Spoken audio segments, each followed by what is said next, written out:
তুমি আল্লাহকে কত ভয় পাও, তুমি আল্লাহকে কতটা মোহাব্বত করো, বিশ্ব নবীকে কতটা ভালোবাসো, আল্লাহ কিন্তু আজকের দিনে দেখে নেবে। কিন্তু আমার ভাইরা, যখন কবরের গজল শুনছিলে, ওই কবরের মধ্যে তোমার গাড়ি বাড়ি অর্থ সম্পদ কিছুই যাবে না, যাবে তোমার কবরে দুটো জিনিস, একটা হচ্ছে ঈমান আর একটা হচ্ছে আমল। কি যাবে? ঈমান যাবে আর আমল যাবে। আর আমাদের ঈমানের অবস্থা দেখেছেন?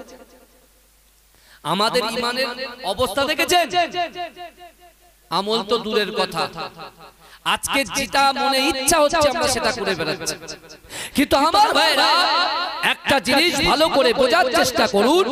বিশ্ব নবী রাসূল সাল্লাল্লাহু আলাইহি ওয়াসাল্লাম মদিনার মসজিদে নববী শরীফে সাহাবাদের মাঝখানে আমার রাসূল বলেছিলেন, হে আমার সাহাবারা শোনো, কাল কিয়ামতের মাঠে, কাল হাসরের মাঠে আল্লাহর হাতে তারাজ্জু থাকবে, আল্লাহর হাতে মিজানের পাল্লা থাকবে। কিন্তু হে আমার সাহাবারা, আমি রাসূলুল্লাহ এই জন্য কাঁদি যে আল্লাহর হাতে যে পাল্লা থাকবে, ওই পাল্লার সামনে যখন আমার উম্মত উম্মতিরা দাঁড়াবে, আল্লাহ যখন তাদের আমলনামা হিসাব করবে, হিসাব করার আগে, ওই পাল্লাতে হিসাব তোলার আগে আল্লাহ পাক তার বান্দা বান্দীকে, আমার উম্মতকে 5টা সওয়াল করবে, 5টা প্রশ্ন করবে। কিন্তু আমার সাহাবারা, যতক্ষণ পর্যন্ত আমার উম্মত উম্মতিরা, আমার উম্মতিরা অর্থাৎ আল্লাহর বান্দা এবং বান্দী আল্লাহর এই 5টা সওয়ালের জবাব যতক্ষণ পর্যন্ত দিতে পারবে না, আমার উম্মত এক কদম আল্লাহর দরবার থেকে পা তুলতে পারবে না। আমি আমার যুবকদেরকে বলি, ভাই, যৌবন থাকতে, যৌবন চলে যাওয়ার আগে যৌবনকে কদর করা শেখেন। শরীর ভালো থাকতে, শরীর খারাপ হওয়ার আগে ভালোর কদরটা করা শেখেন। কারণ এই দুনিয়াতে আসার সিরিয়াল আছে, যাবার কিন্তু কোনো সিরিয়াল নাই। কথা ঠিক বলছি না ভুল বলছি? ভাইজান, কোনো ভূমিকাই দিচ্ছি না, কারণ অবস্থা এই, বুঝতে পারছেন না? ভূমিকা দিলে লোক আর উল্টে পালাবে। কিন্তু একটা বারের জন্য চিন্তা করো, আমাদের ঈমান আর ফিলিস্তিনের মুসলমানের ঈমান দুটো এক জায়গায় রাখলে হবে না, ভুল হবে। মুসলমান আমরা তো মুখে বলি রাসূলকে ভালোবাসি, মুখে বলি আল্লাহকে ভয় করি। হে যুবক, যার ভিতরে আল্লাহর ভয় রাসূলুল্লাহর মহব্বত থাকবে, যার ভিতরে আল্লাহর ভয় রাসূলুল্লাহর মহব্বত থাকবে, আজকে তারই গ্রামে একটা জলসা হচ্ছে, সেই জলসাতে উপেক্ষা করে তারা বাইরে তখন কখনো থাকতে পারে না। যারা আল্লাহর ভয় রাসূলুল্লাহকে মহব্বত করবে, কোরআন হাদিসের কদর করে চলবে। কথা ঠিক না ভুল? এই কথা বলে, কোরআন হাদিসকে সম্মান দিয়ে চলবে। আজকে আপনার গ্রামে জলসা হচ্ছে, আর আপনারা মনে করছেন কিছু মার্কেট বসেছে বলে, কিছু মার্কেট বসেছে বলে সব আনন্দ আমরাই করে নিলাম। অত সহজ নয়। যখনই কোনো গ্রামের মধ্যে কোরআনী মাহফিল আয়োজন করা হয়, ওই কোরআনী মাহফিলটা হওয়ার জন্য এ যুবকেরা, আমার বাপ মা, আপনার মা বাপ, আত্মীয় স্বজন, পাড়াবাসী, গ্রামবাসী, যে বা যারা কবরে চলে গেছেন, বিশ্বাস করেন আজকে এই কোরআন হাদিসের মাহফিলে জান্নাতের বাগান আপনারা সাজিয়েছেন। আমার কমিটি ভাইরা আপনাদের তত্ত্বাবধানে, আপনাদের ভালোবাসা নিয়ে সাজিয়েছেন। কিন্তু আজকের দিনে সবচাইতে বেশি খুশি হচ্ছে কিন্তু কবরবাসী। জোরে বলুন। জোরে বলা যাবে না, চিৎকার দিয়ে বলা যাবে না সুবহানাল্লাহ? নারে তাকবীর, নারে তাকবীর। তাই আমি আপনাদেরকে বলি, ভাই আসুন, চলে আসুন, আমার মা বোনেরা চলে আসে। কারণ অবস্থা খুবই শোচনীয়, কারণ বর্তমান হাল কিন্তু খুবই খারাপ। কারণ আমরা নিজেদের গর্ত নিজেরাই খুঁড়ছি, নিজেদের খারাপই নিজেরাই ডেকে আনছি। তাই আজকে আমি আপনাদের কাছে একটা আয়াত তুলে ধরলাম, যে আয়াতের মাধ্যমে আল্লাহ পাক তার বান্দাকে জানাচ্ছেন, হে আমার বান্দা বান্দীরা, তোমরা যারা ঈমান এনেছো, তোমরা কি মনে করো আমি আল্লাহ তোমাদেরকে ছেড়ে দেব? অহুম লা ইফতানুন, আমি আল্লাহ কি পরীক্ষা করব না? আল্লাহ পাক আমাদের পরীক্ষা করবে অর্থ দিয়ে, আল্লাহ আমাদের পরীক্ষা করবে সম্পদ দিয়ে, আল্লাহ আমাদের পরীক্ষা করবে যৌবন দিয়ে, আল্লাহ আমাদের পরীক্ষা করবে শরীর অসুস্থ করে, আল্লাহ আমাদের পরীক্ষা করবে নিজের বাপ মা সন্তান সন্ততি দিয়ে। কিন্তু এই যুবকেরা, আল্লাহর পরীক্ষায় যদি তুমি উত্তীর্ণ হতে পারো, আল্লাহর পরীক্ষায় যদি তুমি ফার্স্ট ডিভিশন পাস করতে পারো, আমার রাসূলুল্লাহর ওসিলায় আল্লাহ পাক রব্বুল আলামিন 8টা জান্নাত সৃষ্টি করেছেন। আর ওই 8টা জান্নাতের ভিতরে সবচাইতে বড় জান্নাত হচ্ছে জান্নাতুল ফেরদাউস।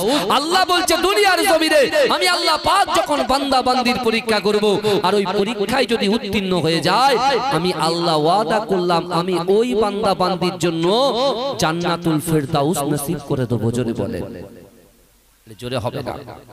আমার ভাইজানেরা, হে নবী পাকের উম্মত উম্মতিরা, হে নবী দেওয়ানারা, বিশ্ব নবী রাসূলুল্লাহ সাল্লাল্লাহু আলাইহি ওয়াসাল্লাম মদিনার মসজিদে নববী শরীফে সাহাবাদেরকে নিয়ে বসে আছেন। হে যুবকেরা, আল্লাহর রাসূল আজান নয়নে জজ্জর করে কাঁদে। আমার দয়ার নবী এত কান্না কাঁদে, আল্লাহ রাসূলের সাহাবা আল্লাহ রাসূলকে জিজ্ঞাসা করে, ইয়া রাসূলুল্লাহ, ইয়া হাবিবাল্লাহ, আপনি এমন করে জজ্জর করে কেন কাঁদেন? এ যুবকেরা, বিশ্ব নবী রাসূলুল্লাহ জানিয়ে দিলেন, এ আমার সাহাবারা, কাল কিয়ামতের মাঠেতে, কাল হাসরের মাঠেতে আমার উম্মত উম্মতিদের অবস্থা জেনে আমি রাসূলুল্লাহ কাঁদি। এ যুবকেরা, বিশ্ব নবী রাসূলুল্লাহ জানিয়ে দিলেন, এ আমার সাহাবারা, আল্লাহ পাক রব্বুল আলামিনের হাতে যখন তারাজ্জু থাকবে, আল্লাহর হাতে যখন পাল্লা থাকবে, আল্লাহ পাক রব্বুল আলামিন তার বান্দা বান্দিকে 5টা সওয়াল করবে। কিন্তু আমার সাহাবারা যতক্ষণ পর্যন্ত আমার উম্মত উম্মতিরা এই 5টা সওয়ালের জবাব না দেবে, আল্লাহ পাক রব্বুল আলামিনের দরবার থেকে আমার উম্মত উম্মতিরা এক চুল পরিমাণে পা তুলতে পারবে না। এ যুবকেরা, একটা বারের জন্য চিন্তা করো, আল্লাহর কোরআন জানিয়ে দিয়েছে কুল্লু নাফসিন যায়িকাতুল মাউত, প্রত্যেক মানুষের মৃত্যু স্বাদ গ্রহণ করতে হবে। আল্লাহর কোরআন জানিয়ে দিয়েছে ওয়াজাআত সাকরাতুল মাউত বিল হক, মৃত্যুর যন্ত্রণা সত্য। হে যুবকেরা, হে নবী পাকের উম্মত উম্মতিরা, বর্তমান দুনিয়া দুনিয়া দুনিয়া দুনিয়া করে পাগল হয়ে যায়। একটা বারের জন্য তোমার কবরের কথা চিন্তা করো না। একটা বারের জন্য যে কবরে তোমাকে একা একা থাকতে হবে, ওই কবরের কথা চিন্তা না করে দুনিয়ার মোহে পড়ে, দুনিয়ার লোভে পড়ে আমরা এমন করে নামাজ থেকে দূরে সরে যাই, কোরআন থেকে দূরে সরে যায়, পিতা মাতার মহব্বত থেকে দূরে সরে যায়। হে যুবকেরা, বিশ্ব নবী রাসূলুল্লাহ সাল্লাল্লাহু আলাইহি ওয়াসাল্লাম সাহাবাদেরকে বলেছিলেন, আমার সাহাবারা, আল্লাহ পাক রব্বুল আলামিন আমি রাসূলুল্লাহকে জানিয়ে দিয়েছে, এ আমার হাবিব রে, না না না, আমি আল্লাহ পাক রব্বুল আলামিন আপনার কাছে ওয়াদা দিলাম, আপনার কোন বান্দা যদি নামাজ না পড়ে, আপনার কোন বান্দা যদি রোজা না করে, আপনার কোন বান্দা বান্দি যদি খারাপ কাজের মধ্যে লিপ্ত হয়ে যায়, আমি আল্লাহ পাক রব্বুল আলামিন শুধুমাত্র আপনার উম্মত উম্মত হওয়ার জন্য আমি আল্লাহ পাক তাকে একটা ফ্যাসিলিটি দিয়ে রেখেছি। সেই ফ্যাসিলিটি হলো, এ আমার নবী আমার হাবিব, আমি আল্লাহ পাক রব্বুল আলামিন সব কিছু দেখি। ও হুয়া মাআকুম আইনামা কুনতুম, আল্লাহ বলছে বান্দা তোমরা যেখানে আমি আল্লাহ সেখানে।